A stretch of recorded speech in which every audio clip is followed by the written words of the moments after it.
Hi, and welcome to How Humans Heal.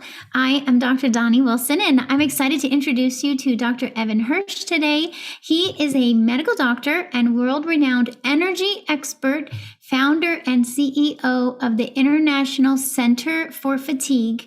Thank you so much for joining me today, Evan. I'm so glad to have this conversation with you. Hey, Dr. Donnie, thanks so much for having me on. Yes.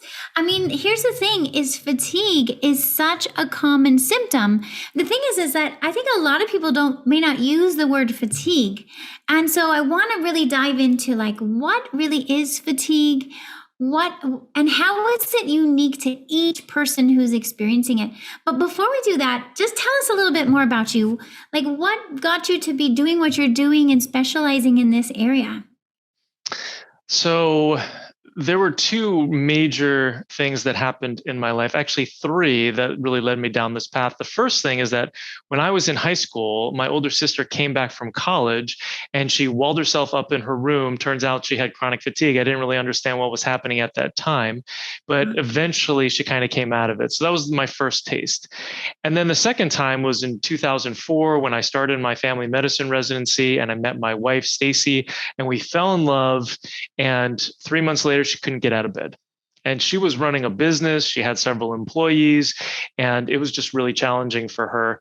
And so I was there doing my family medicine residency and asking every doctor that I possibly could and researching it when I wasn't working 80 hours a week and trying to help her. And I couldn't. I felt incredibly powerless. Here's this woman that I love. It was definitely challenging on our relationship, you know. But she found a naturopath and read about adrenal fatigue by Dr. Wilson and figured out a number of things. And there was still not a lot of information out there. So she got mostly better by about 3 years. And then we got married, we had a kid, I graduated from residency, I started my practice, and I started a functional medicine practice. The first functional medicine training I did was in September of 2007, right after I graduated, and immediately was practicing, holistic functional medicine. But unfortunately, 3 years later, I got chronic fatigue and it just about destroyed my life. It was my turn. Your sister, then your wife, and then you experienced it, and you're like, oh, this is what they were feeling. Exactly. Yep. And I didn't understand what it was. And I just kept pushing through it, because that's how I got through medical school. And that's how I got through different aspects of my life and pre-med and whatever it was, sports. It was always just you push through it. Right. And so that's what I was doing in my clinic. And I had a 7-figure business, successful in many senses of the word, wonderful family, wife, kid, all this sort of stuff, 10 employees, 4,000 square feet of office space. And I couldn't keep my head above water. I was taking naps underneath the desk and I had to keep hiring people to do my work because my brain fog was so bad. I couldn't remember anything. I had all this body pain. And then I would go home and my wife, she's just come out of fatigue. We've got this new baby and she's like, hey, can you do the dishes? I couldn't even do the dishes. Like it was awful.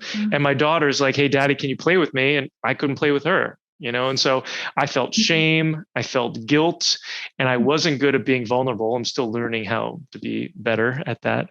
And so I wasn't willing to acknowledge the challenges that I was having. I was just like, oh, I can't do it, or I'm tired, or I didn't really have that sort of awareness until finally I was like, enough of this. And I started going to practitioners and not finding the answers that I wanted to. And so then I was like, okay, I got to do this on my own. And so I went through and I knew from a functional medicine standpoint that if I found every single cause of low energy and fatigue, that I could just fix them. I could just go one after the other and fix them. Go down the list. Go down the list. And so that's what I found. I found that there were 33 different causes and that I had 30 of them. And I find that most of the people that I work with, or everybody that I work with who has low energy, has 20 plus causes. So some people have 30, some people have 20, and they all have different causes, which makes it a little bit more complicated to treat. But that became my mission. And I wrote a best-selling book about it, and created online programs. And I'm just on a mission now to help as many people as I can take their energy to the next level. Awesome. I mean, I'm so glad that you figured it out but it sounds like even with the brain fog, you were able to like think it through well enough to say, I need to be systematic about this and make a list and work my way down the list. And at least you had that training and background to understand some of these underlying causes. And I think that's the thing with a lot of people who experience fatigue or chronic fatigue. They may not have that training or background, and so they're going into the doctor's office, and the doctor might run some basic blood work, right? There's some simple, like when I think of fatigue, the first thing I'm thinking is, let's find out if there's anemia, right? That's like top of the list. Is there anemia? Okay, we need to address that, or like iron deficiency or B vitamin deficiency anemia. And then we might go, okay, let's check out the thyroid, because if there's an outright obvious thyroid issue, that's a very common cause of fatigue. And so we can start to kind of come off the top of the list with regular blood work. But I think what happens for a lot of people is the regular blood work comes back, quote, normal, right? And they're like, the doctor's like, well, maybe it's just you're getting old, or maybe you're just stressed and you just have to deal with it, right? And they send them out the door because it didn't meet these criteria in the standard blood work. Right. I mean, you must hear this all the time from people, right? Absolutely. Yeah. And when it comes to thyroid, pretty much 95% of the people that we see are either undiagnosed thyroid or they're just underdosed, where they've been told that they have low thyroid, but they're just not taking enough of it. And then not enough people are taking into account the relationship between thyroid and adrenals, because thyroid may look fine, but if their adrenals are in the toilet, when you start working on their adrenals, all of a sudden the thyroid looks much worse. It's because the thyroid's like compensating for the low adrenals. And so then people are like, well, what's happening now? And then they're kind of flipping out. But the reality is that they were holding the fort down and the adrenals were not. But now the adrenals are coming back, thyroid's coming back. And then the sex hormones, to complete that three-legged stool of the hormones, has to come back in order to be able to be functional and make the body as robust as it can be.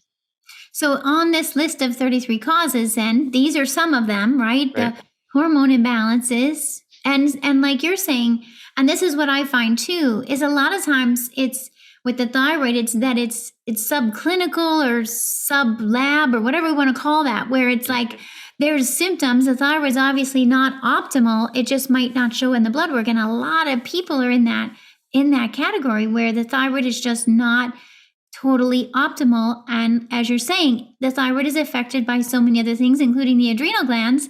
So it's like sometimes we get hyper focused on the thyroid and we end up missing out on all these other potential causes of fatigue. I'm sure you see that too, right? Where maybe a practitioner said, well, let's just treat your thyroid, or let's just treat your adrenals, but they're still tired. So obviously we didn't get all the causes. Exactly. Yeah. And I tell people, when you've got your 20 plus causes, they're like 20 nails in the bottom of your foot. And you can pull out the thyroid nail, and you can pull out the adrenal nail, and you can pull out the mitochondrial nail, and you'll feel better, but you're still walking on nails, right? So you got to get rid of all of them. And, you get to this mass effect where you've gotten enough where you're noticing a significant improvement. But, people do improve all along the way with every single nail that you pull out. And so they're going to feel better sooner rather than later. But the question is, we're always are going for complete resolution.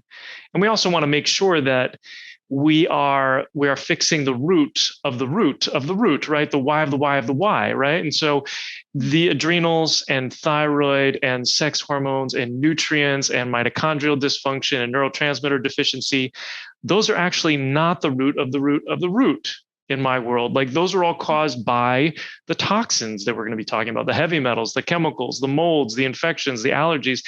They mess with these deficiencies and damage them and cause about 80% of them, besides the lifestyle habit stuff. So it's just an important picture to remember. Yeah, we can take these Band-Aids, even if they're natural Band-Aids, they're still going to be helpful. But the goal is to actually make sure that we're removing whatever has caused them.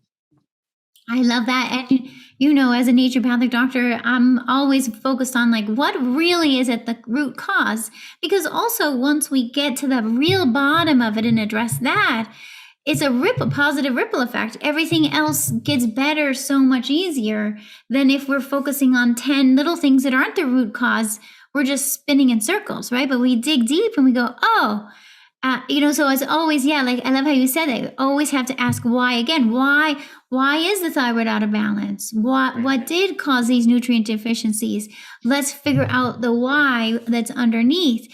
And it reminds me, like in my first book called The Stress Remedy, I have this diagram where I talk about the root causes and how they disrupt the hormones, the digestion, the immune system, the nervous system, and then produce these symptoms. And the symptoms are really indicators, right? Like it's because sometimes we get so focused on the symptom of, let's say, fatigue, and we're so focused on that, but we lose sight of really this fatigue is showing us that something's out of balance, and we need to work our way through to find all the causes. And by the way, I've been through fatigue in my life at various times, rather severe fatigue from various reasons, as you're saying, including alongside of the migraines I was experiencing. And so I completely get what you mean. I had to go through this process of looking at what are all the potential causes of the fatigue and the migraines. And it's by going through that list. So I want to dig into it more with you. What else is on that list of potential causes for people? Because maybe someone listening is thinking, well, I've done some of these initial things, but is there something else on the list I haven't addressed yet? So tell us more. What else is on that potential list that people, should consider if they are not quite feeling their best energy yet? So I divide this list of causes into deficiencies and toxicities. Yeah. So deficiencies are things that are not in the body or in your life that are supposed to be. And toxicities are things that are in your body or in your life that aren't supposed to be. Okay. And so when we look at the deficiencies, they're the deficiencies in hormones, like we just talked about, deficiencies in mitochondrial function, right? The mitochondria produces 80 to 90% of our energy, found in every cell in the body except for red blood cells. Nutrients, so vitamins and minerals, vitamin D, iron, magnesium, vitamin B12, those are kind of the big ones that I see. And then deficiencies in neurotransmitters, whether it's serotonin or dopamine or GABA. And then there's the lifestyle habits. So this is deficiencies in good food. So not enough good food, not enough good water, not enough sleep, not enough movement. And so those are the deficiencies. And then when we look at the toxicities, we're looking at heavy metals. So 100,000 pounds of mercury are dumped into our oceans every year. 80% of all lipsticks have lead in them, right? Cadmium comes from secondhand smoke. There's chemicals, 86,000 different chemicals that we're exposed to on a regular basis. 500 chemicals before you even walk out of the house in the morning with all the exposures. There's molds. Over half of all the buildings in first world countries have water damage, and most of those have mold. And most people that I speak to are like, nope, absolutely not. There's no way that I could be living in mold or that I ever lived in mold. But the thing is that the house, any house that you lived in your life, in any point, I mean, before you lived in it, obviously, at any point in the house's life where it had a busted pipe, a leaky roof, or a flood in the basement, could potentially have mold in it, and consequently you would have been exposed to it. So that's just an important one that people need to pay attention to.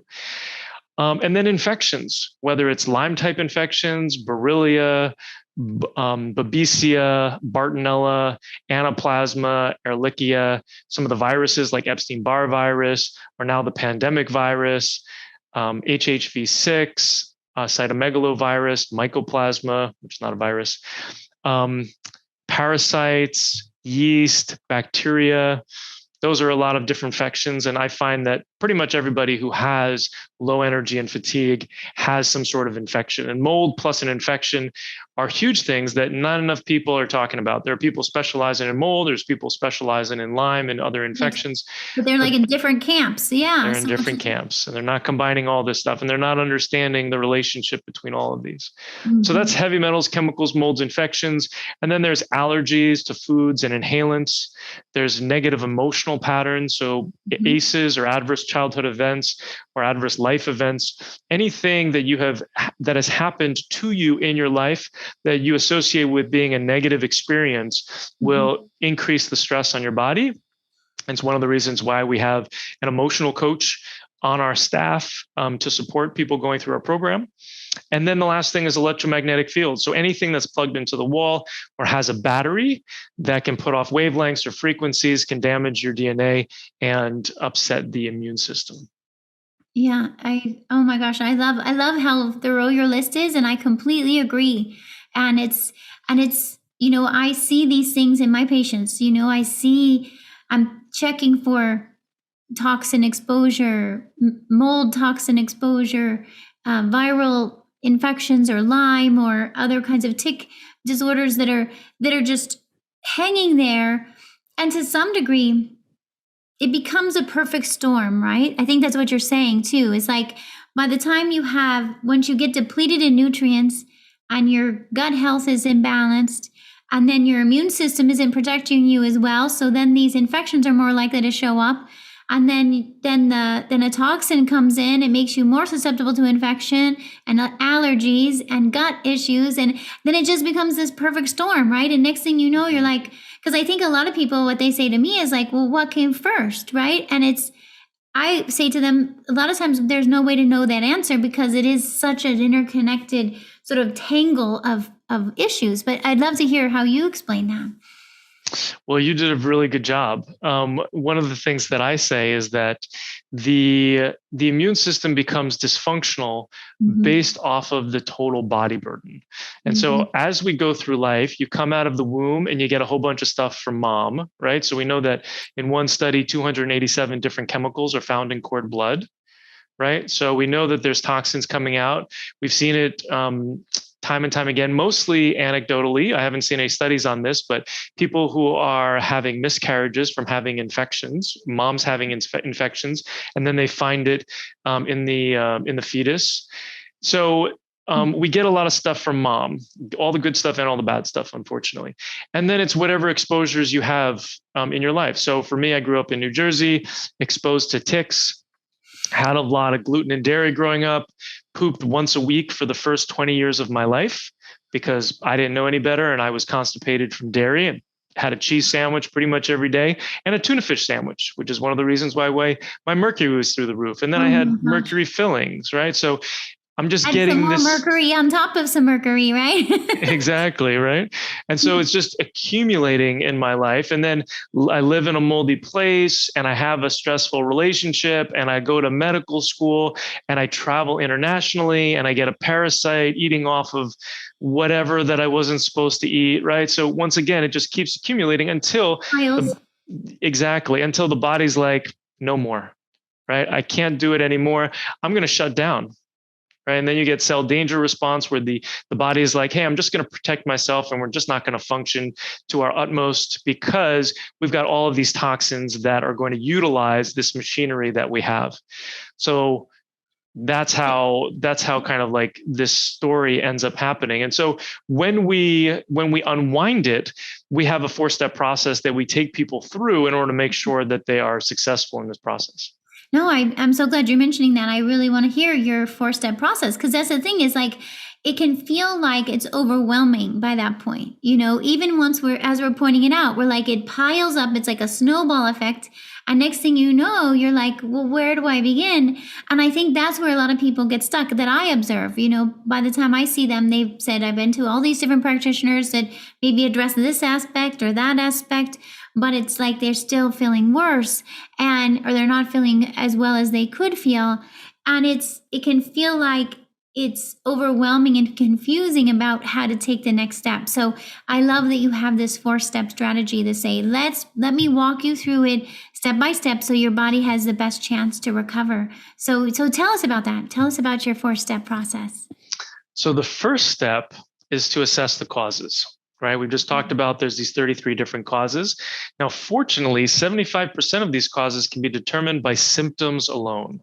Right. So 27 of these, which means that when people join our program and they start working through the workbook, within the first hour, they're going to know 75% of their causes. Right. So you're not fishing. You're not being like, oh, maybe I should take this supplement or maybe I should take this supplement. Right. You're going to know based off your causes, a number of these, and you can start replacing them. So that is an incredibly important part of this. And some of the challenges that practitioners have, frankly, and people, is that they don't know which causes they have, but sometimes they think that their causes may be like somebody else's based off their symptoms. So if Joe over here has a B12 deficiency and he takes B12 and he feels much better, but then Sally over here takes B12 and she doesn't feel better, she's like, well, what's wrong with this picture? But the reality is that of these 20 plus causes, Joe may have causes 1, 3, 5, 7, 9, whatever, and Sally may have causes 2, 4, 6, 8, 10. Right. Mm-hmm. So their causes are going to be different, which means that their treatments are going to be different. Right. Mm-hmm. And so that's how you can really fine tune what you're going to need to take once you actually know what causes you have. And I think it's so important to realize that, because sometimes we use the word fatigue as if it's the same for all of us, but it's really not the same for all of us. You're really pointing out that it's very unique, and we need to understand your underlying causes so we can make your protocol specific to you. Exactly. Mm-hmm. And then step 2, so I'm going to take big picture here and say, okay, we've talked about these causes, and we've talked about the importance and how like the toxins cause about 80% of the dysfunction with the deficiencies. Mm-hmm. So people may think, well, step 2 has got to be about the toxins, right? I got to go about that. Nope. Toxins are actually done in step 4. And the reason why is because it is very stressful removing toxins out of the body. So we have to make you as robust and strong as possible. So we replace the deficiencies. We replace the adrenals, the mitochondria. Those things actually make the thyroid better. And so we do them in a particular order. And then we ramp up. We do a subjective ramp up of the thyroid to get you to the dose that you need to be at. Subjective just means based off of your symptoms. And then we go into replacing the vitamins and the minerals and working on the lifestyle habits. Notice I didn't say lifestyle habits first. And a lot of that has to do, yes, they're incredibly important, but so many people that we see are too tired of doing lifestyle habits, because that's what a lot of the stuff that they're getting in the outpatient space, where they're, like I said, very important and they're going to make everything else better. But so many of the people that we see, and this was part of like Stacy's story, my wife's story, was that she was gluten-free for 20 years. She was eating a paleo diet. She was a daily meditator, right? You can be doing everything right, and you can still have fatigue and low energy. So we replace those things in step 2 to make you as strong as possible. Yeah, I think it's so important to help people to understand that there's a way to do it that helps the body heal more efficiently, because it's tempting sometimes. Like, we're feeling tired, so we get tempted to skip ahead or get faster, right? To jump into what should come at the end. We want to do it at the beginning. And it really is important to slow down and think it through and say, really, we need to get your body ready first. We need to help restore what's depleted and help build you up, so then we can actually take the next steps on the journey. And so I love that. I love that your protocol includes that, to say, wait a minute, let's prepare your body before we start going to the next steps. And that's essentially what we're doing in step 2 and step 3. We are preparing the body to be able to get rid of the toxins, and we are having some small wins, sometimes some big wins along the way, so that you can have more energy while you're getting there. Right. So then step 3, we're opening up the detoxification pathways. Detoxification is kind of a fancy buzzword, but there are actually medically detoxification pathways in the body, in the liver, in the kidney, in the lymph, which is the garbage system of the body, in the intestines, in the neural lymph, which is the garbage system in the brain, that all need to be open. And the more toxins that you have in the body, the more these pathways are clogged. And so I think of them as kind of like these tubes that you're dumping things into when you're detoxifying, and they are getting out of the body through these different pathways. And they're just full. They're FOS. They're full of stuff. Right. And so if you go into step 4 and you grab something that's a toxin and you try to put it into one of these tubes, guess what? It's going to go back in that compartment. It's going to go into a different compartment. It's not going to go out of the body. You're going to feel worse. and you're going to feel worse. Exactly. So that's why step 3 is so important in opening all this stuff up. And we're using herbs and doing a number of different things. I'm an MD, but in the online space, I operate as a health coach. So everything that we're using is not prescription based. It's all natural.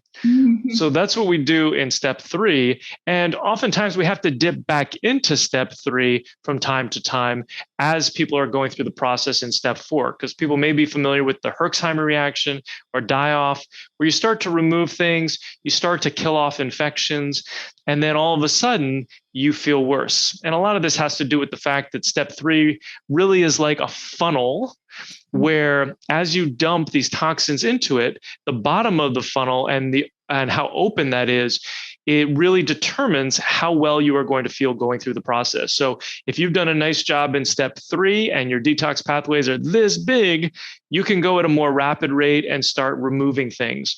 But if it's really narrow, you got to go where you're just dripping a little bit at a time. And that is going to help you be successful, because slow and steady wins the race. The body likes small steps and small victories in order for you to be successful in this process. So that's step 3. It's so important. And I think it's this paradox, right? We're so used to thinking that we're supposed to do more and bigger and faster. And actually, for this kind of healing to happen, part of it is just getting used to or learning how to pace ourselves in the process, and to know that it's not, right? I think you'd probably agree. It's not like you just have a whole upward curve of feeling better. Sometimes you feel a little better and then you feel a little worse. And then like this is what you're describing. Like we have to use this journey of healing to understand your body and what, maybe then we realize, oh, we needed this nutrient. Oh, now we need to do it this way, this dose, we got to pull back or go back on this. It's like this process of learning as you go, so that you can, but it is this forward and back a little bit and forward again and back a little bit, right? So we can actually make progress. Right. Yeah. I'll say that, it's 5 steps forward, 2 steps back. But in the end, you're going to get there. Journey of 1,000 miles begins with a single step. And every single day, you just have to continue to make progress. But yeah, I absolutely agree. So should we go into step 4? Definitely. Yes. Okay, so then in step 4, we're removing these toxins. So the heavy metals, the chemicals, the molds, the infections, the allergies, the negative emotional patterns, and the electromagnetic frequencies. And so, when you talk about kind of like the bumps in the road, as I call them, this is really where people need support. Right? We are, instead of being doctors, or providers, we should be called course correctors. Yes. Right. Because, you can, it's the support on a daily basis. And we've kind of like baked this into our program, because we were just seeing, if you've got a question, you need an answer, right? You need to know what to take, how to pivot. And that's really the place in which you want your practitioner, where you want that support in order to be able to deal with all that stuff in step 4. You probably don't need your practitioner so much in step 1, 2, and 3. It's really step 4 where that becomes so much more important and so much more valuable. Something a lot of people don't know is that too much stress can actually create an abundance of health problems like high blood pressure, high blood sugar, anxiety, migraines, insomnia, even fertility issues. This is because high stress puts your adrenal glands on overload. They release cortisol and adrenaline, which controls your digestion, hormones, immune system, energy, focus, and even your emotional response. So how can you beat stress when you don't know where to start? That's why we have a free 7-day stress reset program. It's designed to help support weight loss, digestive healing, and hormone balancing. It includes support for integrating self-care, daily tips come to you by email and video, gluten-free, dairy-free meal plans, as well as grocery shopping lists, journal pages, and more.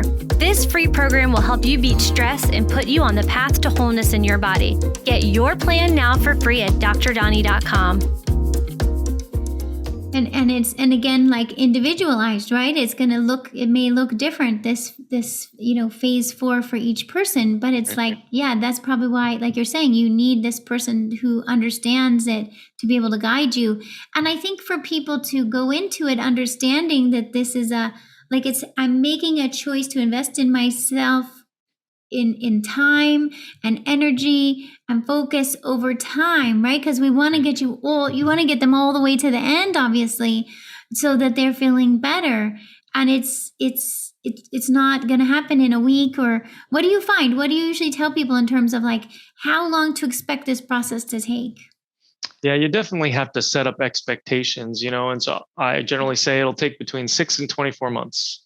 Mm-hmm. Most people it takes a year, and that doesn't mean that you're not going to be better in 6 months or a year, but if you want complete resolution, which is kind of always the goal, otherwise you got to keep taking these supplements and you got to keep worrying about the other foot dropping, or like what's going to happen to your adrenals if you're still exposed to mold or whatever it is, right? You just have to play the long game, and you have to understand that it is a process, and you just want to find a mentor who can guide you through it.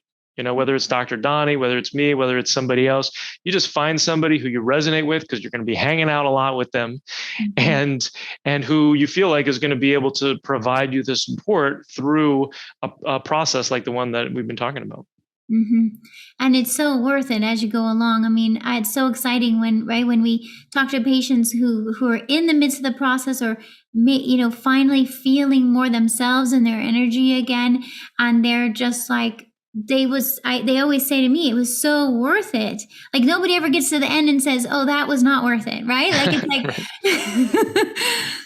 like exactly. It's so worth it. Even so just knowing, like, it may be tough in the midst of it, but it's so worth it when you can look back and be like, wow, I got my life back. I got my body back. And now I can do what I love and what I've been wanting to do with my life. It's so important.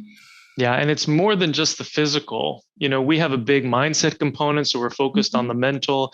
We've got a big emotional component, and we've got nervous system retraining coaches on staff that guide people through the process. So, it's mind, body, spirit, emotion, all of those things. And so if you want to continue to improve yourself as an individual in this life, whether your energy is a 5 out of 10 or whether it's a 1 out of 10, you're going to want to continue to evolve every single one of these aspects of your life, and you will come out better on the other side for so many reasons. There's so many lessons that I learned from illness. I learned to slow down. I learned humility. I learned vulnerability. And they've all been beautiful lessons that I would not have learned otherwise. That's such a beautiful point, right? Like then you're in the moment with yourself and your experience and the learning opportunities, and allowing, we don't want to be attached to what we're experiencing in terms of fatigue, but we also don't want to be too putting ourselves in too much pressure and living in what we wish was happening, right? It's like, how do we be with it and still be completely committed to the potential of it changing? And that's what I hope people listening do get some hope that it can change. Your body can heal when you're addressing it at the root cause in a systematic way, as you're sharing, Evan. Thank you so much. And I see your book behind you, Fix Your Fatigue. So I'm sure you write about this in your book. Yes, book is about 5 years old, but yes, I do talk a lot about this in the book. It doesn't have all the latest protocols and all that, but it's definitely a nice introduction to the 4-step process. And then tell us more about your program. I'm really curious about that. Sure. So we have one-on-one and group aspects to our program with me, with our health coach, with our nervous system retraining coaches. We have 2 of them. One offers community check-in calls and does meditations, and the other one is providing the nervous system retraining. And then we also just hired a mindset coach. So all these are being provided one-on-one and group components to walk people through this 4-step process to make sure that they know what causes they have, and then matching up the correct treatment with those, and then smashing any barriers that show up along the way. Amazing. It sounds really like a all comprehensive, program that really people can feel like they can feel safe and they have expert guidance all along the way. We try. And, and a lot of people are like, well, I don't think I need that. Or, like, especially the emotional stuff and the mental stuff.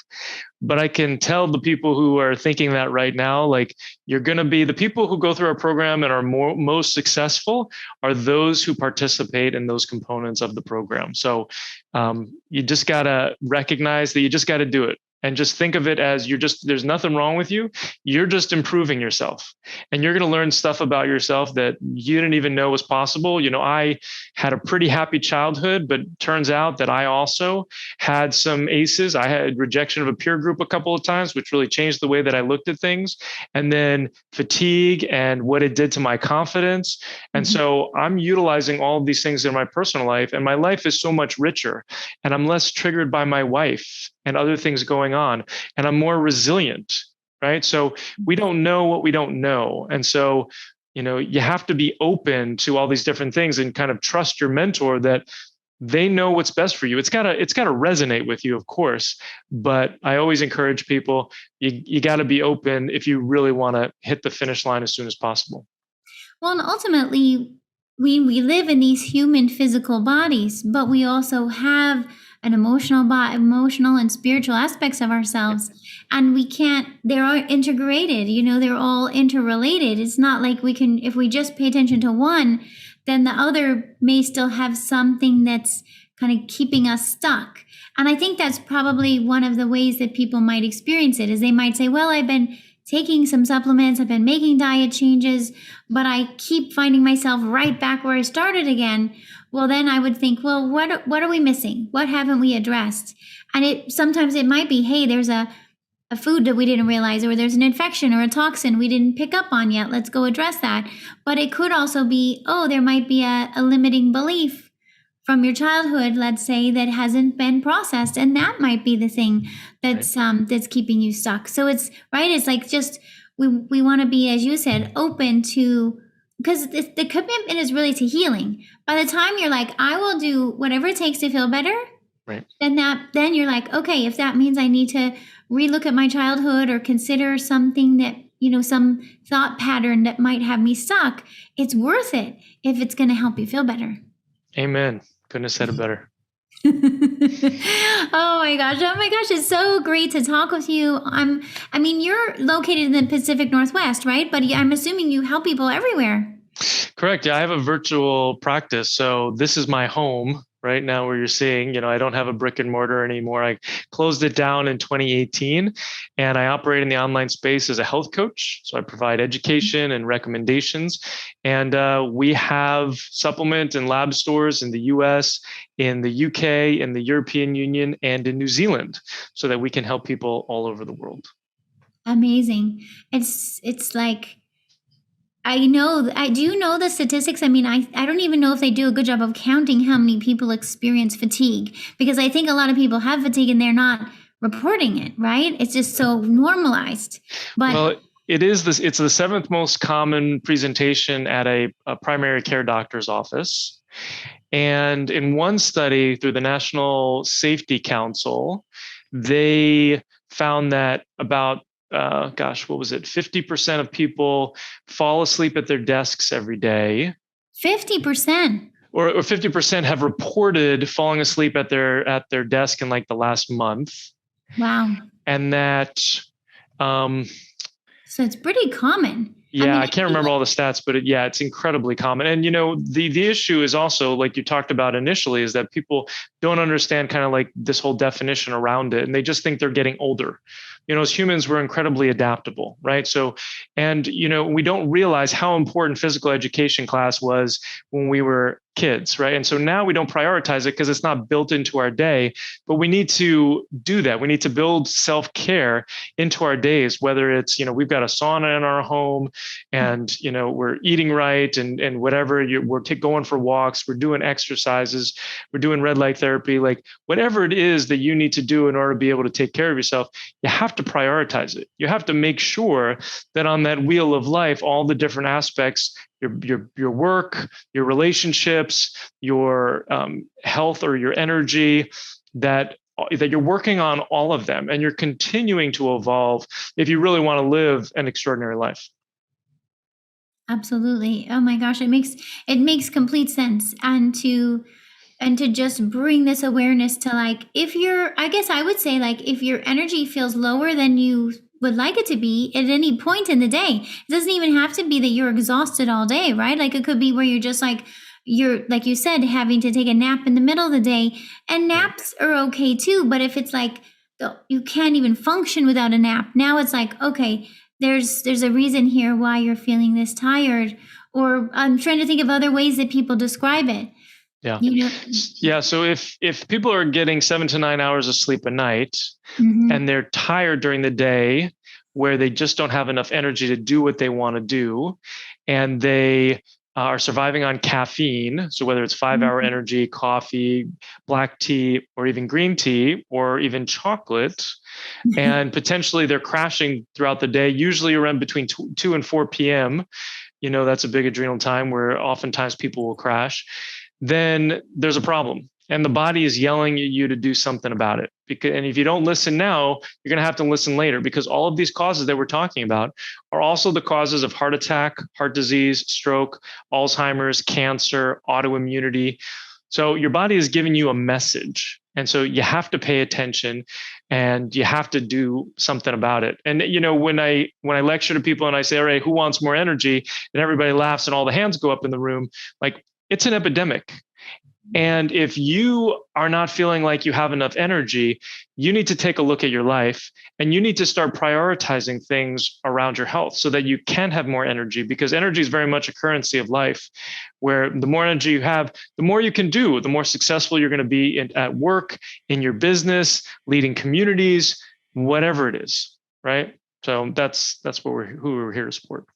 absolutely. Oh wow, it's such an important message, and to just say, like you're saying, that if the fatigue might just be the first red flag, and that if we don't address it, then eventually other red flags start coming up, including the main causes of death for humans, from heart disease and diabetes and cancer and dementia. Like, it's like, these are the things that happen when we pass by those red flags. So we might as well listen to the red flag now and be like, okay, what does my body need? It's going to be so worth it to address it. And then you can, like you're saying, go on and do what you enjoy and live your passion without constantly feeling like you're drained and exhausted and dragging yourself through life. Yeah. One thing for me is that I didn't realize until I did a values exercise with my wife that fun is like one of my top values. Oh, interesting. And so I wasn't doing things that were fun. Like, I'm a singer. I love to sing. I play guitar. I play basketball. Like, those are fun for me. If I'm not doing those things, I'm having less fun in my life. And if you're low energy, you're consequently going to be having less fun. So for me, one of the big things in getting back my energy was to actually have more fun in my life. And so that's been a real gift. And I can see where, like, when you've been feeling awful and you finally feel like you have more hours in your day that you can do stuff, then you're like, I want to spend it doing something I enjoy. I mean, I know that was true for me too. I'm like, for me, a lot of it was the fatigue, but also the migraines, where, like, if I was like, what do I want to spend 3 days dealing with a migraine pain, or would I rather spend that time doing something fun? Like, ballroom dancing is what I'm like, oh my gosh, I'd rather go do a bunch of ballroom dancing classes than to be at home in bed with a migraine. So let me figure out what do I need to do to create that and have the energy and the time to do something I enjoy, instead of being in pain or in fatigue. So and that's what people need to figure out in order to keep them motivated, right? It's what is that thing that's going to get you out of bed, or what's that thing that is going to make you take your pills, or what's that thing that's going to make you reach out and ask for help, right? Is it your kid? Is it not like I was, not being able to play with them? Daddy, play with me, and it breaks my heart every time. It's like, I can't deal with this, right? So, or is it your business, or is it your relationship, or is it dancing, or whatever it is, right? So just figure out what that is for you and hold on to it for dear life and let it carry you to the finish line. Love that. Yeah, let it motivate you. Let it be the thing you wake up in the morning saying, this is why I'm taking these steps to figure this out so that I can be able to do this thing. And we talked some about the infections, and I know that's an area that you focus on quite a lot. I'm not, if you want to share a little bit more, like if people are listening who are like, well, maybe they've heard they had Epstein-Barr, or they know they had Lyme, or they've wondered if this was part of it. What would you say to them in terms of how to bring that into this equation of healing? So I think one of the most important things that we can talk about is, based off of your symptoms, which infections maybe you have. Because, a lot of people are reliant on the testing.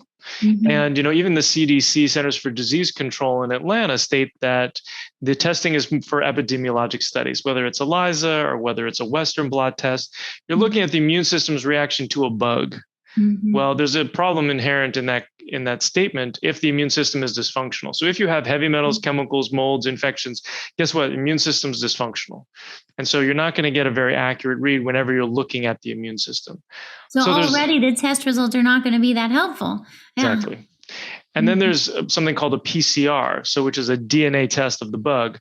But in order to check a PCR either in the blood or in the urine, that's where the bug needs to be. Most of the time, the bugs are in the tissues. Right. So they're not in the blood or the urine. They're hiding out in their hiding spots. Exactly. They're hiding for sure. And so a lot of these are clinical diagnoses, and there's certain characteristics that can help people determine whether or not they have a particular infection. Let's start off with like Borrelia, which is also known as Lyme. So you can't really have Borrelia unless you have two symptoms. One is symptoms that come and go, where some days are worse than others. And oftentimes you don't want to schedule an appointment with your best friend because you don't know how bad you're going to feel. Well, actually, it's your best friend. You probably don't care because they'll let you cancel or whatever, right? They'll understand. Yeah. And then the other thing is whether or not those symptoms move around the body, whether they migrate. And that can be joint pain, muscle pain, or nerve pain that one day, 1 week, or 1 month is, let's say, left shoulder. And then the next day, next week, next month, it's in the right knee or someplace else. Right. So changeability in multiple ways. Yeah. That can kind of say to you, okay. And I agree with you, because I always say to patients, I'm like, because they'll say to me, should I do testing for Lyme? And I'm like, and there's specialty labs that do this. And I'm like, I have to be honest with you. You could spend thousands of dollars on this testing and you might still end up with a question mark. So I want you to know that going into it, because how frustrating is it to think you're going to get an answer and spend all this money and still end up with the lab giving you a big giant question mark, where what you're saying is, let's just listen to the body, understand the body, do a thorough history, and see, hey, let's look for the patterns of the symptoms that help us understand if this infection is active. And then if we get the symptoms or the signals that the infection is active, then we can use our protocol to implement and observe for a response to the protocol, right? Right. Yeah. And what's worse than a question mark on that lab test is a no, right? Because people will be like, I don't have Lyme. I've seen a bunch of different doctors and they ran those lab tests and they said, I don't have Lyme. So they're just going to be sick until somebody says, hey, guess what? Don't rely on those lab tests. Let's see what symptoms you have. Which infection do you have? Do you have Borrelia? Do you have Bartonella? Do you have Babesia? Which one do you have? Let's go after it. And then let's watch what happens. And I love how you're very matter of fact about it. Like, because I think a lot of times what happens is people get a diagnosis or a potential, hey, this infection is potentially playing a role, but then the process of treating it feels so overwhelming, they get stuck there. And What you're saying is, no, that's once we know what's going on, now we can just go right down my protocol. It doesn't have to feel overwhelming. It can just be follow the step-by-step process and you're going to get there. Yeah. And everybody is an individual. And, there's something that I call the Whack-A-Mole Effect that pops up. You start going after one infection and then another one pops up, right? So let's say we're talking about Borrelia, which we don't usually go after first. But let's say we're going after Borrelia because somebody's got joint pain that's kind of moving around the body. And so we start treating them with tinctures, with herbs, and then all of a sudden they start sweating like crazy. Well, that's Babesia. And so then we have to give them something for Babesia. So it's this walkabout, or I don't even know what to call it, but it's the Whack-A-Mole effect that you have to then kind of plug the gaps of what ends up happening and dealing with each infection as it comes to the forefront and say, hey, I'm here. and you say, okay, I'm going to pay attention to you now. And that's kind of how you know how to treat each of these infections. I agree. I mean, there's a matter of trusting it as a practitioner. When you see it enough times, we see these patterns, and we see that there's almost something inherent in the body or the process that's deciding what to show us first. And if we can observe that and respond to it, and we go, okay, we're doing this, and then whatever the next thing that shows up, okay, let's do that. And whatever comes up next, let's do that. And it's a matter of trusting that process and listening and responding to it versus just railroading over it without being responsive to what we're hearing from the body, what we're seeing from the body, right? Yeah. And this is those nuances where you really need a mentor. A lot of people are like, well, what supplements are you using, Dr. Evan? I'm like, I could tell you, but then I'd probably hurt you. You know what I mean? So totally different for each person. Yes. Totally different for each person. And if you don't know what to do when things go sideways, guess what? You're just going to feel worse. So a lot of the products that I use, people will Google them, and there's like warnings from other people where they're like, do not take this supplement because it gave me so much die-off and blah, blah, whatever. And it's because they didn't know how to take it. The practitioner didn't know how to take it. They didn't work up subjectively. They didn't work up gradually. They didn't go through step 3 and have enough die-off support on board to avoid a die-off or a Herxheimer reaction, right? So Yes. there's so many nuances to this, and that's why you need a practitioner. I completely agree. It's so many times. I mean, people are trying to heal, so they're trying to do it on their own, and then they get stuck because if they don't have this whole system and support, they can get stuck, and then they feel worse. So anyone listening, if you've been trying on your own and you keep finding like everything I try, I feel worse, and I feel like I'm not getting anywhere, then that's exactly when we're here to help you, to help figure out, okay, here's the step you skipped over. You didn't realize you skipped over. When we go back and address that, now we can help you get through. And as you mentioned, the dosing is so important and so unique for each person. And some people who are going through this process need very low doses. We have to go in tiny little dosage steps to learn what's the right amount for your body. One herb for one person may be completely different herb for a different person, right? So it's learning what's the right amount and the right timing for each individual to be able to get through this path. And I know you and I share that passion for helping people to do that. I can totally hear that from and see that in everything that you've created is like, you're just like, hey, I don't want you to have to go through what I went through and try to figure it out on your own. I figured it out. And now all you have to do is just show up, and we're here to guide you. Yeah. And I do think that people can figure it out on their own, but how many years is it going to take? When you hire a mentor, you're just compressing time. Why do you hire a piano teacher, right? So you don't have to do all that research. You don't have to learn all these different techniques on how to learn piano or whatever, right? You can do that if you want to. And, there's plenty of people who are self-taught in different instruments or whatever, and they just practice every day and they become experts in it. But when it comes to something like medicine and it comes to compressing time, yeah, you can probably get better in 10 years. But if you want to get better in 6 months or a year, that's when you hire a mentor, no matter what it is in life.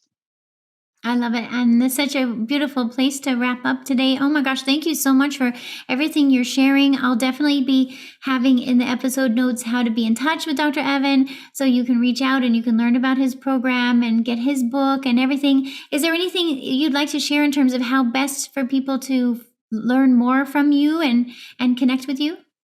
So you can check us out at energyforleaders.com. I'm all over social media under my name or under Energy MD or under Fix Your Fatigue. We are moving from Fix Your Fatigue to the Energy MD. So that's something exciting that's going on in our world. If you are interested in seeing whether or not you have Bartonella infection, you can take that quiz at energyforleaders.com. Just scroll down to the bottom. But yeah, we're here to serve. We've got a number of different price points to support people where they're at. And yeah, we just want to make sure that you take a step in the right direction every single day, and you're going to be successful. I love it. Oh, thank you so much, Evan. It's been really a pleasure to have this conversation with you and to know that you're there doing this work. It really helps me to just have hope too. Like there's, there's those of us who are like figuring out systems to help people. And I'm so grateful to you for doing that. So thank you. Thank you. Thanks for listening to How Humans Heal. If you liked this episode, leave a rating and a review. And for more resources, visit drdoni.com.